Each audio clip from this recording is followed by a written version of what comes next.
Kung relasyon mo ba ay komplikado, pag-usapan po natin yan sa devotion natin na ito.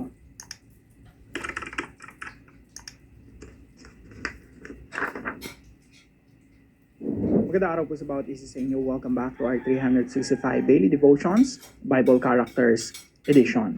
Binabati ko po muna si Isa ng happy birthday. Si Isa po ay ang aking panganay. Ito po yung itsura niya several years ago. Ngayon po ay nag-aaral na siya, kinder. So, happy birthday sa iyo. Now, yung topic po natin ay patungkol po kay Jacob at ang kanyang mga asawa. Now, dito po sa istorya nating pinag-aaralan, balikan natin yung family tree ni Abraham para po mas bumuon sa isip natin kung ano yung pamilya ni Abraham hanggang sa mabuo yung 12 tribes of Israel. So, Abraham, ang asawa niya po ay napakasalan si Hagar, ang anak po si Ishmael. Dito po galing yung Arab nations. At isa niya naman pong asawa, yung legal na asawa niya ay si Sarah. At ang anak po nila ay si Isaac. Si Isaac po, ang napangasawa niya ay anak ng pinsang buo niya, si Rebecca. So, uso po yun nung unang panahon, no? Now, yung anak ni Isaac at Rebecca ay kambal, si Esau at si Jacob. Now, maalala niyo po sa istorya natin nung nakaraan, na si Esau at si Jacob, meron silang hidwaan. Kasi nga, si Isaac, ang paborito ay si Esau, si Rebecca naman, ang paborito ay si Jacob. At yung blessing, yung pagiging panganay, yung authority ng pagiging panganay, dapat yun kay Esau kasi siya naman talaga yung panganay. Pero dahil ibinenta niya yung birthright niya, which was legal during that time, so si Jacob, kinuha niya yung birthright ni Esau, tapos kinuha niya pa yung blessing ni Isaac.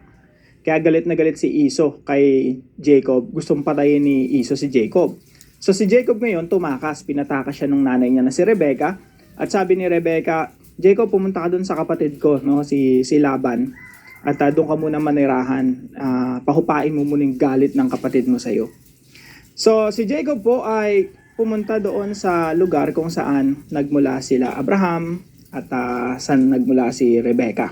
So sabi po dito sa Genesis chapter 29 verse 15 hanggang 30. Pagkalipas ng isang buwan, nung nandun na siya kila Laban, sa kapatid niyang tsuhin niya to, bali si Laban. Sinabi ni Laban kay Jacob, hindi dahil magkamag-anak tayo ay pagtatrabahuhin kita ng walang bayad. Magkano bang dapat isweldo ko sa iyo? Total, pamangkin naman kita. So si Laban ay may 2 anak na dalaga. Si Leah ang nakakatanda at si Raquel naman ang nakakabata. Sabi dito, mapupungay ang mga mata ni Leah, ngunit mas maganda at kaakit-akit si Raquel.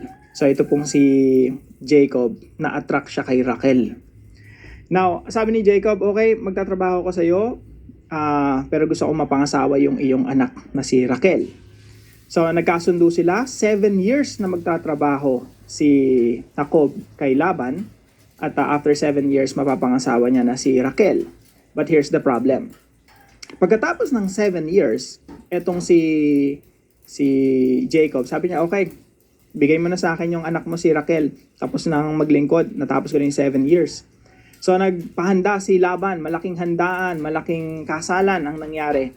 Pero nung gabi na magkakaroon na ng sexual intercourse si Jacob tsaka si Raquel, ang ibinigay ni Laban ay yung panganay, si Leah. So hindi ko alam paano nangyari yun. Nakipag-sex si Jacob sa hindi niya kilala. So sabi po rito, talon po tayo sa verse 25. Kinaumagahan, nakita ni Jacob na si Leah pala ang kanyang kasiping. Kaya sinabi niya kay Laban, bakit niyo ito ginawa sa akin? Bakit niyo ako nilinlang? Naglingkod ako sa inyo para kay Raquel, hindi po ba?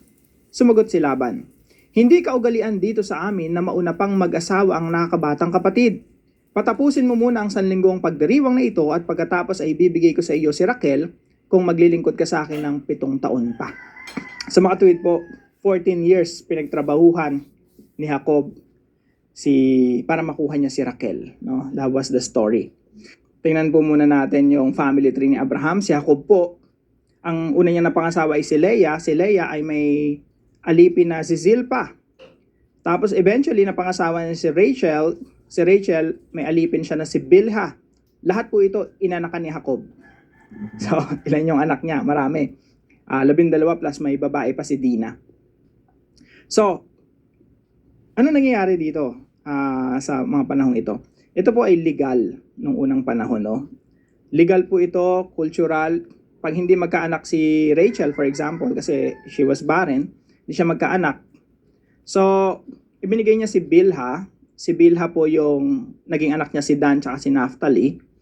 At in parang surrogate po ito, surrogate mother. Legally anak po ito ni Rachel. Okay? Yung mga alipin walang karapatan ng unang panahon. Sila yung nanay pero binibilang tong anak ni Rachel. Ganon rin po kay Zilpah. Yung anak niya na si Asher and si Gad, ito po ay binibilang din na anak ni Leah. So, 4 yung inanakan ni Jacob. Now, ito po yung ilan sa mga katuruan natin ngayong araw. Very important po. What is legal or cultural does not always mean moral. Hindi porket makikita mo sa Bible, hinahayaan, merong si Jacob, inakan niya yung 4 na babae. Legal yon and cultural. Pero it doesn't mean it's moral. Hindi ito ibig sabihin na yun yung standard ng Diyos. Hindi porke nag-asawa si Solomon ng 1,000, 700 wives and 300 concubines ay yun ay moral. So, dito po, legal, cultural, pero hindi ayon sa standard ng Diyos. Wala pong iniwan yan sa panahon natin. May mga lugar po dito sa mundo na legal ang abortion. Legal yan, pero immoral, hindi naman moral. Noong unang panahon, legal ang slavery. Yung mga tao, pagmamayari mo. Tapos yung mga anak ng mga slaves mo, pwede mong ibenta para kang nagbenta ng biik. No? Legal yon in the past. Pero it doesn't mean it's moral.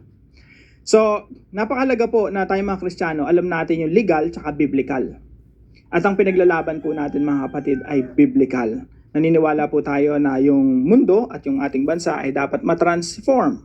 Hindi po matransform ng papunta sa immorality, kundi matransform into a biblical nation, biblical country. Paano ba yun? Sa susunod pag-usapan po natin, what does it mean to disciple the nation?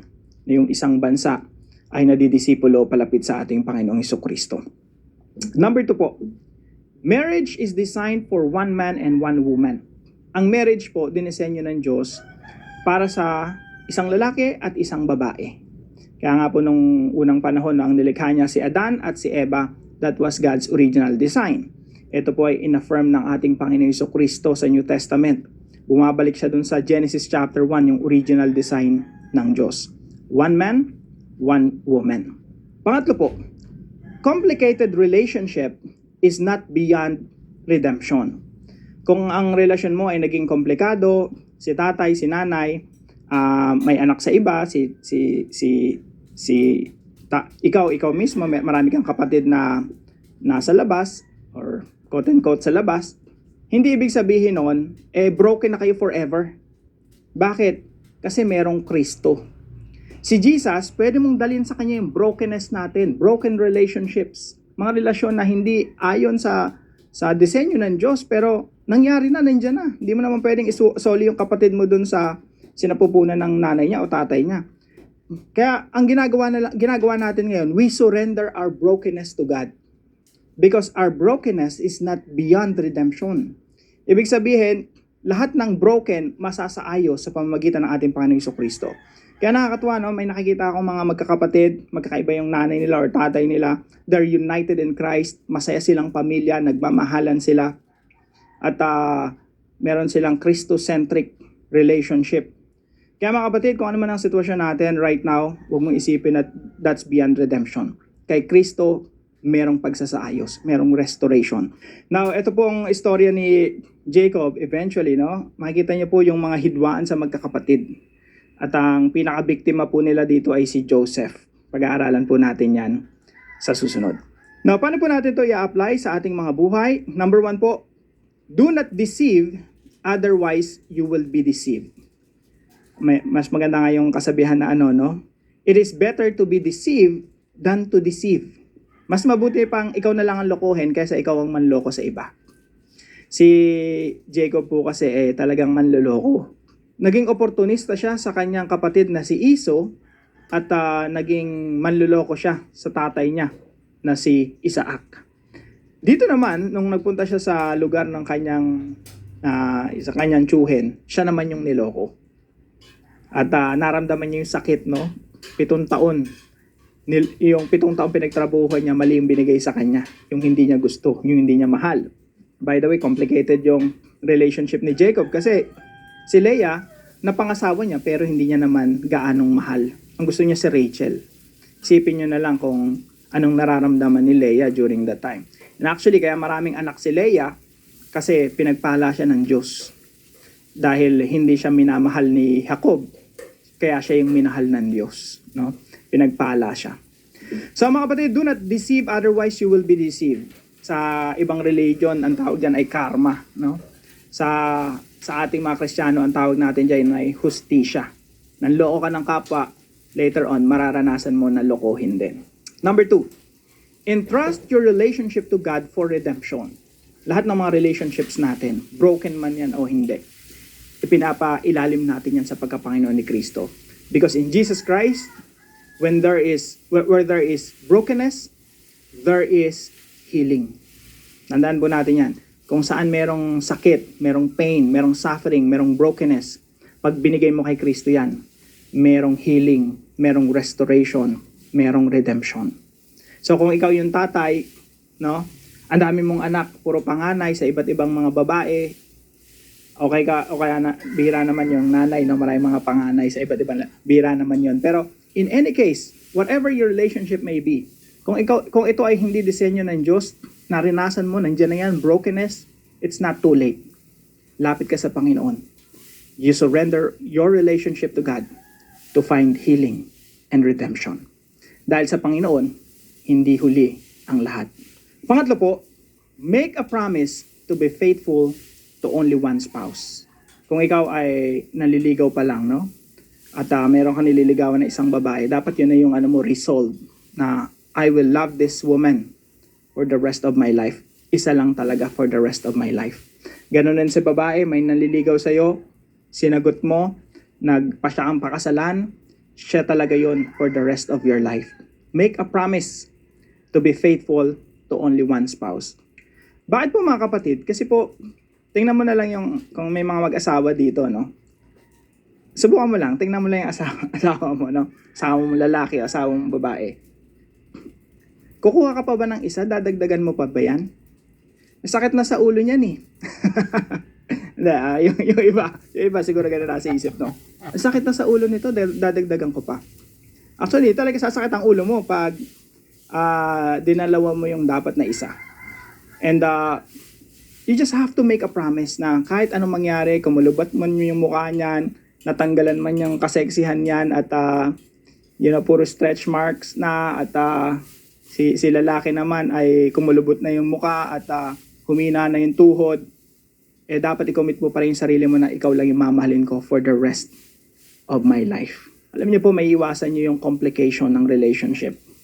Kapag yan ay napanatili natin yung disenyo ng Diyos ay napanatili natin. Disenyo ng Diyos para sa mag-asawa, sa mga anak, sa mga magpapamilya.